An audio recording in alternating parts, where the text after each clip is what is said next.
Good morning, everybody. This is Walk the Dog with Riot Mort. It is 5:30 a.m. on Friday. Friday of a 3-day weekend. Kind of looking forward to it. Should be nice. So, let's see. Yesterday, I was bad. I had ice cream. But you know what? It was my birthday. I wanted ice cream. Also gave my daughter, I took my daughter with me, and so we got some good talking time trying to do that parenting thing where I'm like, what are you going to do when you graduate high school? Kids have it a lot harder. When I was growing up, I knew exactly what I wanted to do. I had like 3 jobs. It was like game designer, math teacher, or card shop owner were the 3 things I knew I wanted to do. And so like I had a very clear okay, and I was smart enough that it was like, well, you're definitely going to college and you've got, so now it's just like figure out what college you want to go to. But nowadays it's like, if you don't have that clear path of what to do, combined with the fact that, I don't know that college is as much of a value proposition as it was 25 years ago. So I don't know. We're going to have to figure that one out. Thankfully, I'm in an okay enough spot that like, if she has to live at home for a little bit and figure things out, we'll be fine. But at the same time, man, it's scary for kids growing up. If you're watching this and you're somehow between the ages of 17 and 19, I get it, man. I get it that the times are different and jobs are hard and AI is a thing. Because we were even talking like, oh, what'd be cool for her to do would be like some art stuff or some video editing. Now, man, AI is going to make that pretty tough. So it's a weird world, man. Let's see. Today also, I've been mostly off of things like Twitter and Reddit, but today I actually have to make a Twitter post this morning in about an hour. So we're reworking Ginsu's next patch, and obviously that's got some people it's interesting. I think enough people have been watching me over the years, and we've kind of talked about it that a lot of people get it, and a lot of people are like, oh yeah, that makes sense. But a lot of other people are like, Ginsu's, that's one of the core things of TFT. It's my favorite thing. They're ruining the game. And, we've even seen some social media posts in various regions that are like, when they rework Ginsu's, I'm quitting the game. Which, to be fair, you see that on every change, right? It's like now the social media outrage is always the play. But, still want to make sure that we're like, look, guys, we get it. And so I actually made a video for our China region so that they could publish it. I just quickly made it. It's like a 7-minute video where I compare new and old Ginsu's on various champions in this set. And so I'm going to be releasing that. At this point, you've probably already watched it because that might go live before this goes live, considering I have to do all the uploading on this one, and that one's already ready. But with a Twitter post with it, and so. But the thing I'm going to do differently this time is I'm going to post it, and I'm not going to look at any of the replies on Twitter or the YouTube comments or anything. I'm just going to be like, there it is. Have fun. Because there will be some smart ass that's like, well, you built this item instead of this item, and that's going to even though it makes no difference. So I don't want to get into those bad actor arguments. So I'm going to post it and ignore it. But, considering I haven't posted anything in 3 weeks, it'll be a surprise. So yeah, we'll see how that goes. But again, the thing is, it's like, look, at the end of the day, the reason I'm posting it is because it's like, we want you guys to know that we take it seriously, that yeah, Ginsu's is fun, and we want to keep it fun, which is why we're not shipping a boring, bad item, So yeah. Anyway, but at least it's a 3-day weekend. So yeah. All right, questions today. All right, the first one's a fun one. Could there be an augment tier higher than Prismatic? Right? We'll call them rainbow tier. We'll go Chrono Trigger. We'll go rainbow. So the answer is that this comes up, I'd say once or twice a year internally on the team, where it's like, oh yeah, that'd be cool. Let's have like ultra prismatics or whatever. Because it's like a natural thing. It's like you always want to one up yourself, right? Whenever you're designing something, you're like, okay, but what if the better thing, right? I always laugh because Final Fantasy had 999 damage, and then it had 9999 damage, and then it had 5-digit nines. You know, you always gotta one up yourself. But the problem is, and there's a couple problems. The first one is that I don't think we would ship a like ultra prismatic tier, rainbow tier. We'll call it rainbow tier. I don't think we ship a rainbow tier unless it had a key purpose. It can't just be more of the same. So what I mean by that is like hedge fund, right? Hedge fund is gain 25 gold. Would I make an ultra prismatic that was like ultra hedge fund and you gain 40 gold? Not really. A lot of gold is a lot of gold, right? And so having a lot of gold isn't really changing the game much or doing anything interesting. It's still just a lot of gold. And so I like, unless it drastically changed the gameplay in an interesting way, all it does is make the normal prismatic feel lame by comparison, right? You're not having rainbow buried treasures, get 10 components. Boring, right? If we were going to do a rainbow tier, it would need to be stuff that like transformatively changes the way you play the game. So an example of this is like birthday present, right? Birthday present pretty dramatically changes the game. Or wise spending pre-nerf, right? Like stuff that really changed. Like if you told me pirates was an ultra prismatic or a rainbow, I got mixing those up. I'd be like, okay, that I could kind of see that, right? And so that limits the design space a little bit. And, you know, using pirates as the example, would we really want pirates to be even less accessible because it's only in this rainbow tier? Or why not just make the prismatic version that's like accessible and people can play with it, you know? The other thing, and this is sort of a psychological thing, is that 3 choices is often the most people can handle at any given moment, especially when time pressure is on. And there's like a marketing thing, and I want to give you an example, hilariously enough. If you look at like Hextech chest bundles, and I bring this up because I know this from when I worked on the loot system. If you look at Hextech chest bundles, there's 1 Hextech chest, 5, and 10, right? There's the low, the medium, and the big bundle.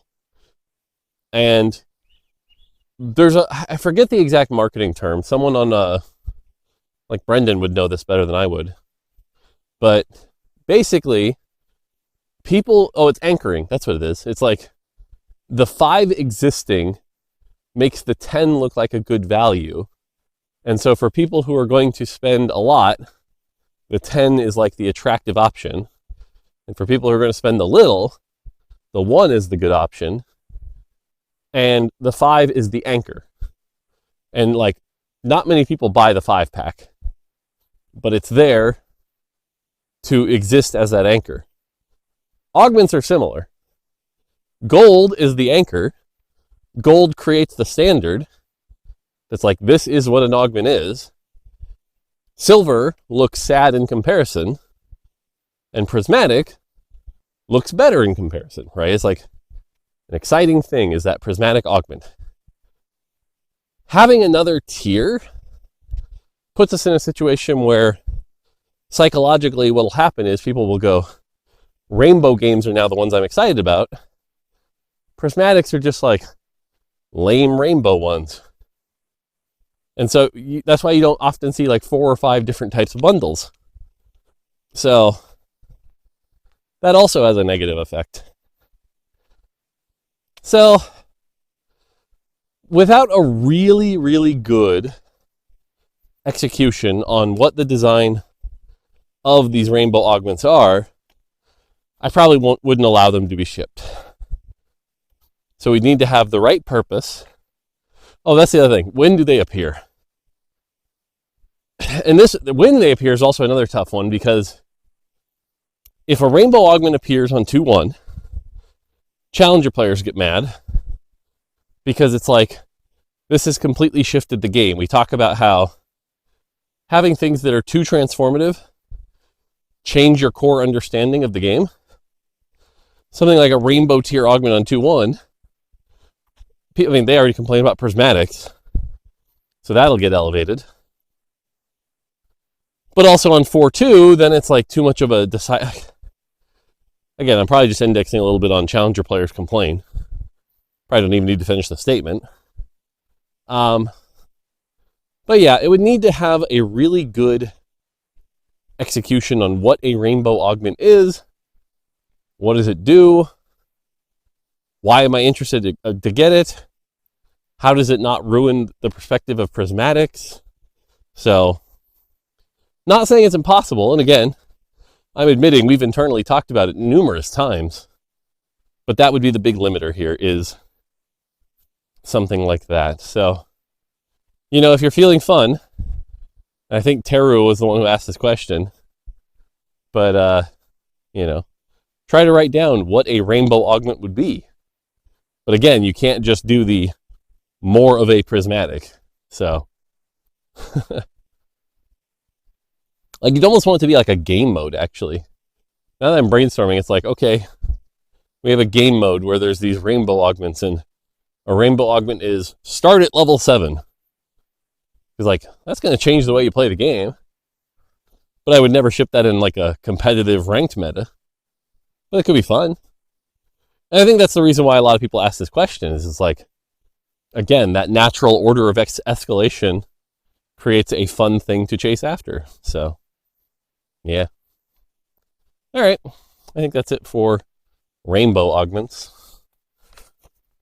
Oh, this one was tough. Okay. It shouldn't be tough, but it is for me.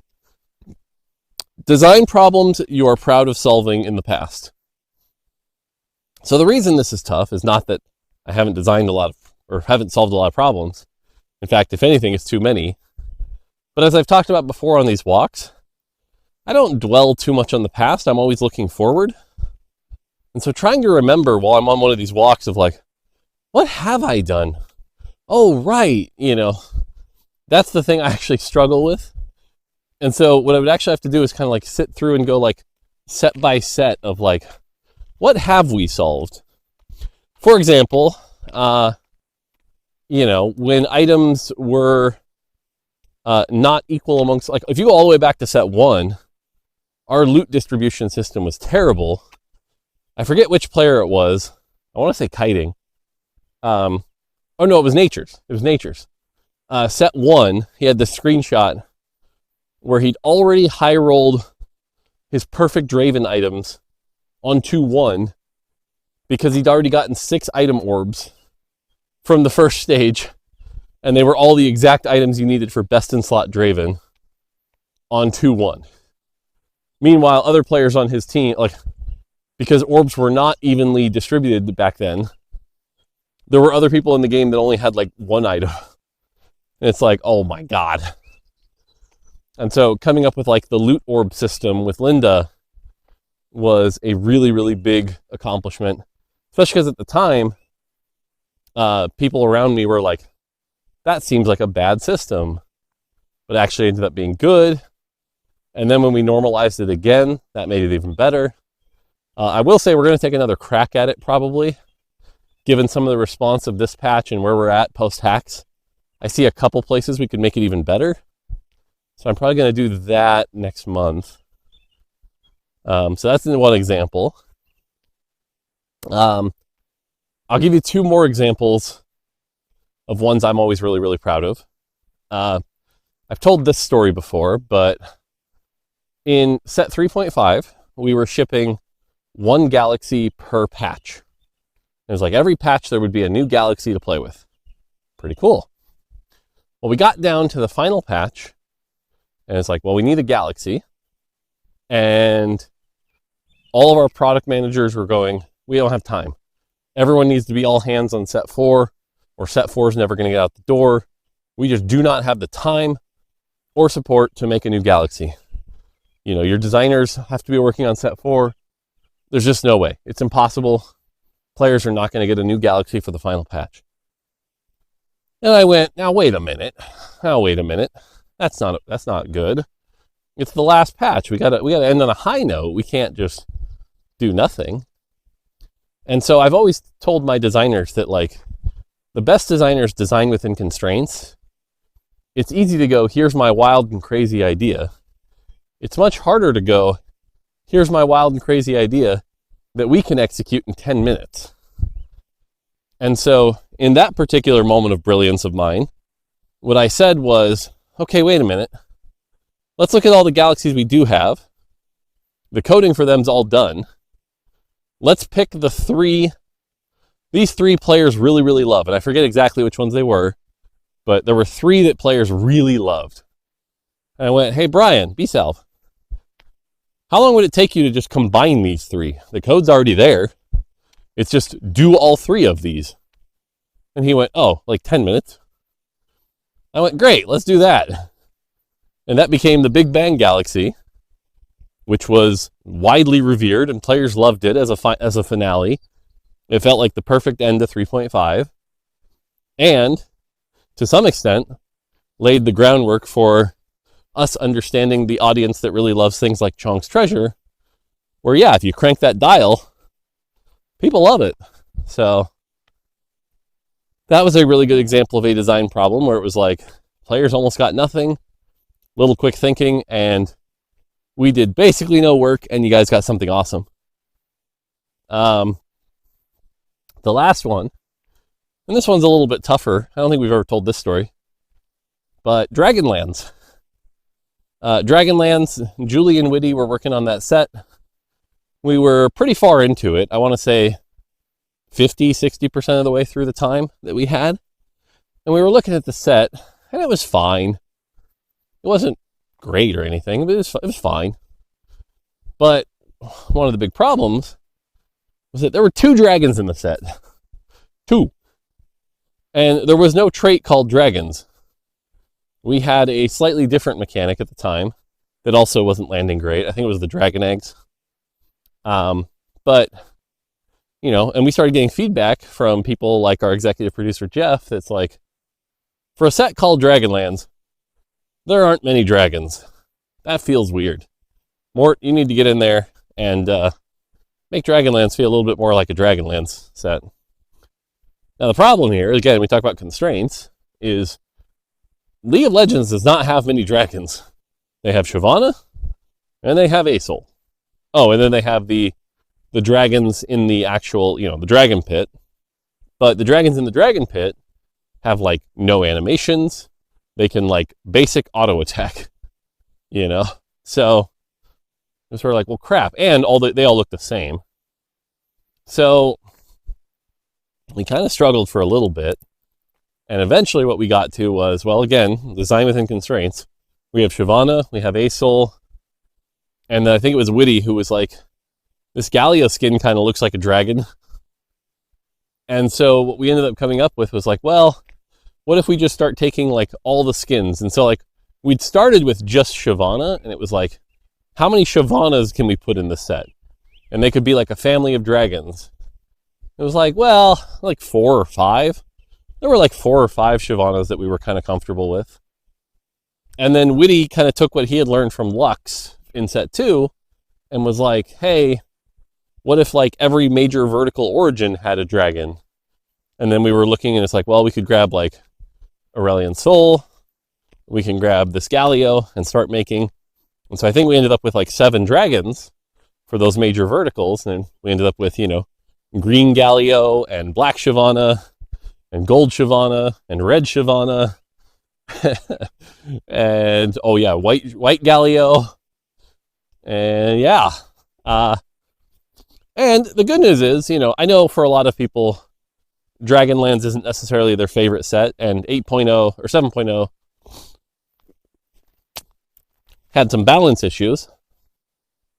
But what it did do is it did make players feel like it was a dragon set. And to this day, a lot of the casuals who their first set was Dragonlands, because they like dragons, we got a lot of players who like that set. And, you know, I think it's one of the most requested revivals right now is because dragons are cool. And it's funny because if we ever revisited it now, I think now we actually have the resources to like make dragons. Sohm was in 7.5, and Sohm was like, as we get ready for the mid set, we'll make a new dragon. And that also worked out pretty well. So, oh yeah, and then we also made Namzi. Namzi was a good dragon. And then I forget what we called Pled's Mount. But that one was all, people also liked that one. So in the end, we ended up making our own dragons and it felt pretty good. So I think that was another example of a design problem that like we kind of solved. It wasn't a systems or mechanics design problem, but it was a thematic and organization problem. And so I've probably got countless stories like this. I'm not going to sit here and bore you with every single thing I've jumped in and helped with. But that's kind of my job, is actually like, hey, something's in development and they've run into a wall. Get Mort in there and we'll break through that wall. That's what I do. Or sometimes it's, we have no one else, everyone else is busy, but we need to solve this problem. Throw Mort at it. An example of that is Double Up. Double Up recently was another thing where it was like, we don't really have anyone to work on Double Up, but, car coming. We don't have anyone to really work on Double Up, but we'd like to get Double Up out of workshop. What would that take? And what does that mean? And so I had pitched a bunch of things, including like the friendship cannon so that people could share items again. One of the things I pitched that we ended up not shipping was I had an idea where at the end of each stage, so like 2-7, you would do what was called the team battle, where you and your buddy's board would come together for one round. But during planning, you would each be able to set up your board during planning and possibly even combine the traits of those boards and then fight somebody else's in a like instant 2v2 like match. And what we ran into with that idea was like, well, getting it to all work and implemented with our logic was like incredibly costly. It would have taken a long time to get everything right, just because the complexities of like how an army is set up and then trying to merge those armies would have been a lot. And so then I created some like fake examples of like, here's two armies coming together and what it would look like. And I made the videos and we watched them and it was like, not that interesting. It was like, I mean, yeah, they're fighting, but like, okay. And if you're playing a comp that doesn't have much AoE, you're at a disadvantage. Early game fights are like really slow though. So the cost didn't seem worth the benefit. And we cut that particular idea. But again, that's kind of my job, is go where I'm needed and solve what I do. So hopefully those were some satisfying examples. But I'm sure if you keep asking about certain sets or whatever, I'm sure we could dig deeper into my brain. All right, I've taken a long time on these two questions. I'm going to do this really easy one. Someone said, Mortdog is a dog. What animal would you be if you're not a dog? Weird question. But from a like purely like what animals do I like perspective, dragon jumps out at number one. I think dragons are sick. I had a phase where I was like 10 to 15 where I collected little dragon statues. I still have two of the dragon glasses that I got. When I say glasses, I mean like a cup, like tall vertical drinking glass. So like dragons are cool, but Mort Dragon doesn't have the same ring to it. That's weird. I don't know. Nothing sounds as good as Mortdog. Mort Horse. Mort Horse.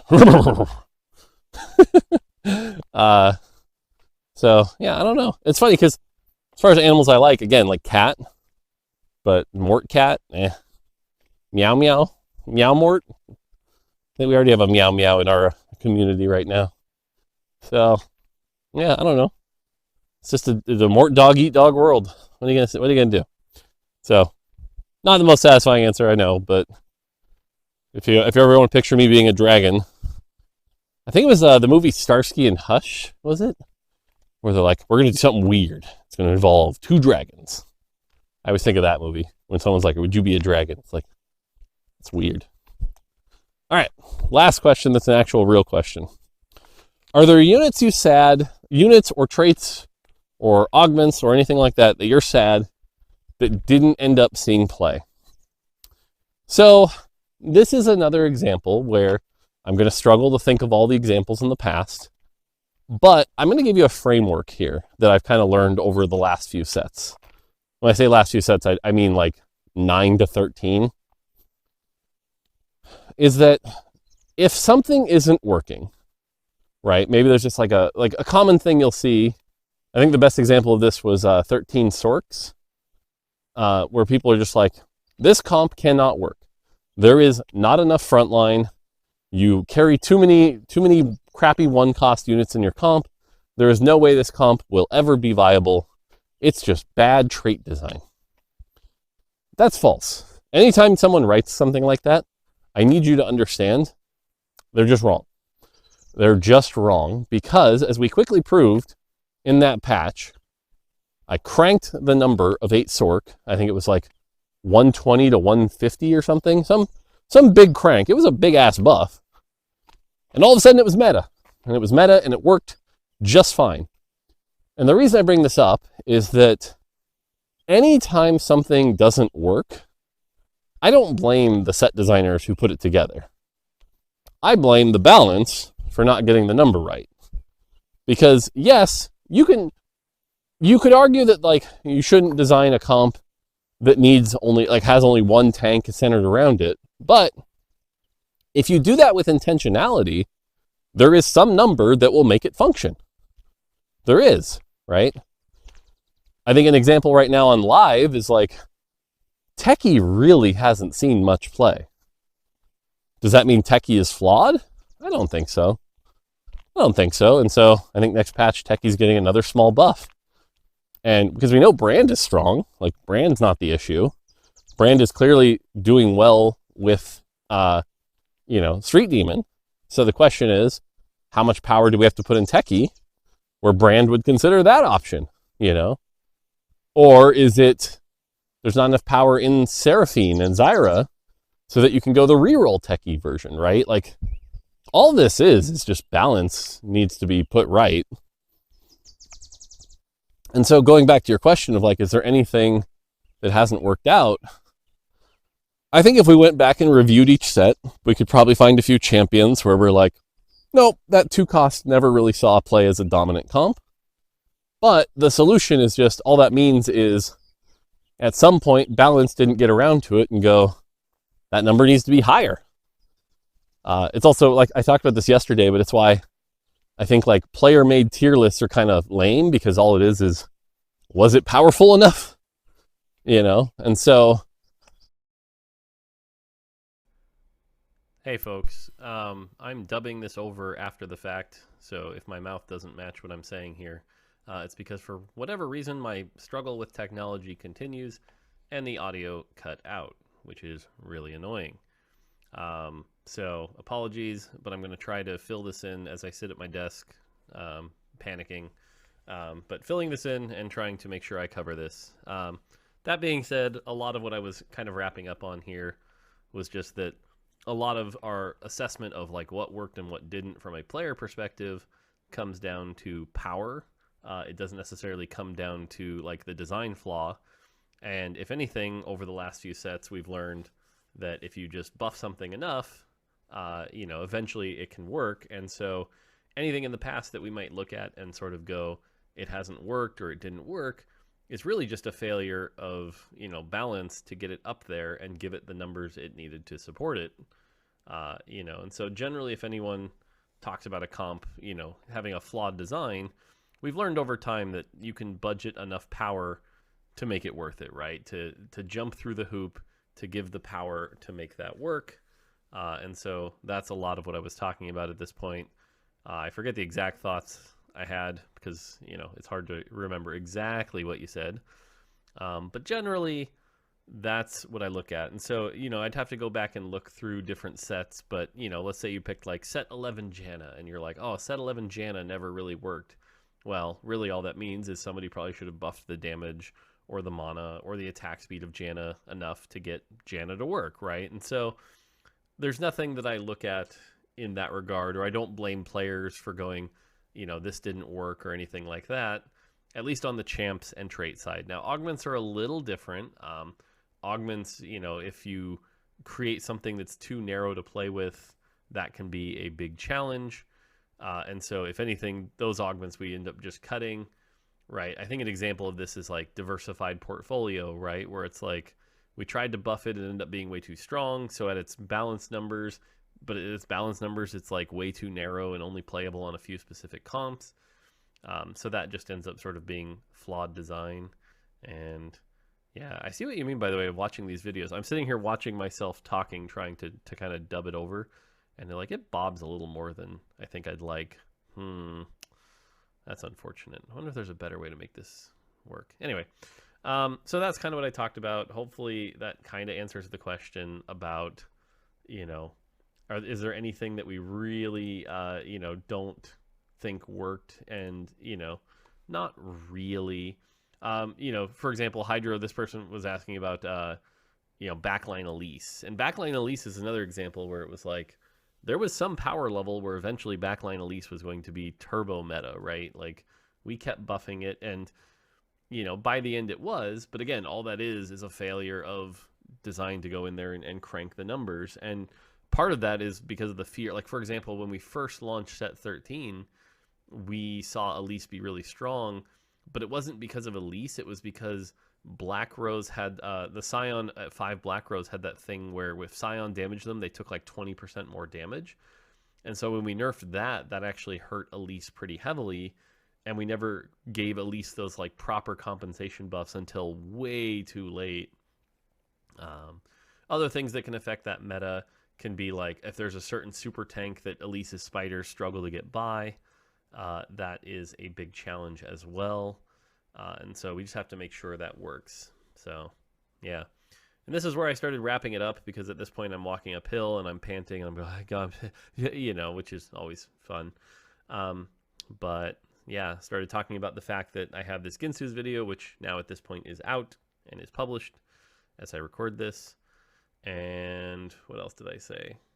Oh yeah, I made a cute thing about how these videos will only be Monday through Friday. So a reminder that there's no videos coming out, you know, this weekend. But then I was coyly like, but maybe I should do something else this weekend to fill that gap, since I'm not doing those videos. Hint, hint, wink, wink.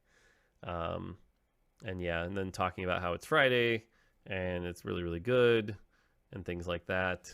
And now I get to, like, I don't know why the mic turned off. I checked, by the way, when I got home. It had batteries. It wasn't like out of batteries. It just, maybe I yapped too long. Maybe it has like a 40-minute timer. I don't know.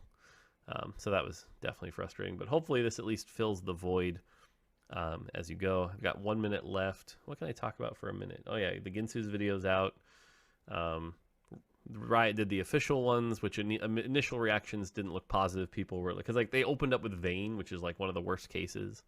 But hopefully that video helps. And yeah, so also, man, you can see that cat hair on this video too, all over the hoodie. So yeah, all right. Well, again, hopefully this turns out and at least fills the audio, and hopefully this doesn't happen again. Someday I just need to like have somebody do my tech for me, you know. But okay, well, there you go. I filled in the 6 minutes. Hopefully you appreciate this extra effort. All right, that's gonna do it for me. I'm wrapping up here. I'm gonna make faces. My fingers will come up soon. Until next time, take it. Wait, he's not. There we go. He's until blah blah blah. God, this guy doesn't wrap it up. Until next time, take it easy.